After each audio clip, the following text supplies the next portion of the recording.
Did you see today in the Knesset, this is like Israeli Congress, they passed a law, so now the death penalty is allowed for the prisoners, and there's about 9,000 prisoners. A lot of them haven't even had trials, and over 4,000 of these prisoners are children, and they're there cheersing and clicking their glasses and saying L'chaim, celebrating that now they have the ability to get the death penalty.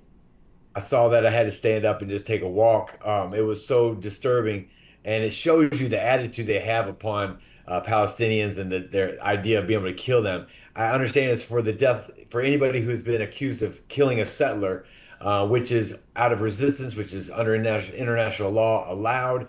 I've went to West Bank. I've seen the violence uh, given out by the Israeli settlers. They are vile, horrible people that live with impunity. And so this additional law is just so, man, so horrible and scary. I didn't know that you were in the West Bank, and I do want to ask about your time serving. Your time serving, where were you deployed? Where were you stationed? And why were you in the West Bank? It's a multiple part question.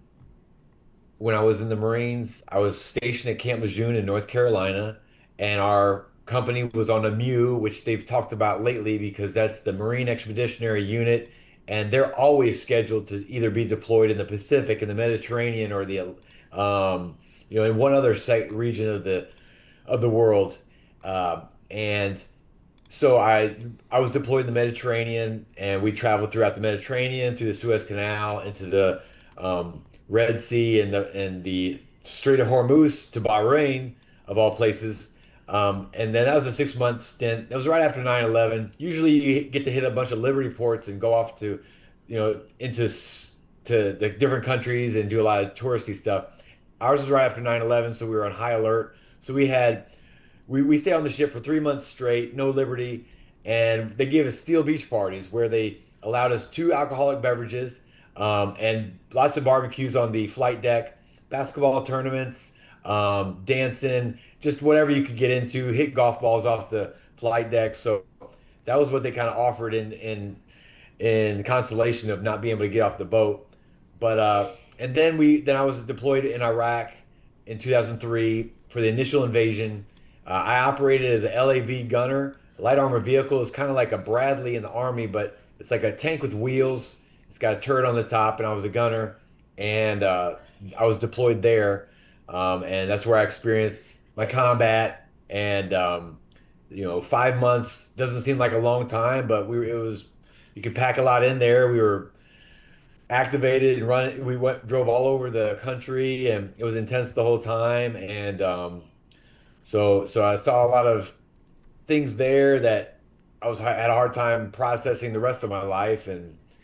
But so that was my time in the Marines.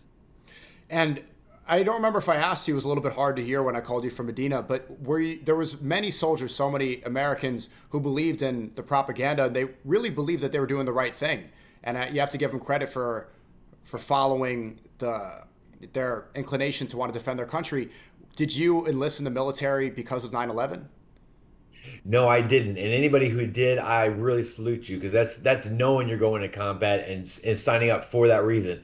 I signed up because I just didn't want to go to college. I didn't want to. I was sick of wrestling and football, and I was looking for something different, but also physically natured. My friend from the football team was going in the Marines. I was like, I'll go in with him, and that's just kind of how it haphazardly took shape. And I really enjoyed it. And I enjoyed boot camp and all that structure, all that discipline and challenge, but yeah, so that's kind of how I got myself into it. What do you think people don't seem to understand, civilians who haven't served? Trump is infamously a draft dodger, and now it seems like there's going to be a ground troop invasion. What do you think civilians do not understand about the U.S. military and what it's like to serve abroad? I think the US military is a really strict culture that, unless you're in it and you've been forced to assimilate into it and take it on for your new self, it erases your personality and brings you back up as a soldier, a Marine, a sailor, a airman, and you become a movable unit within this large organization of the branch of military you're in, and you become you're united with everybody in there, and you become very efficient.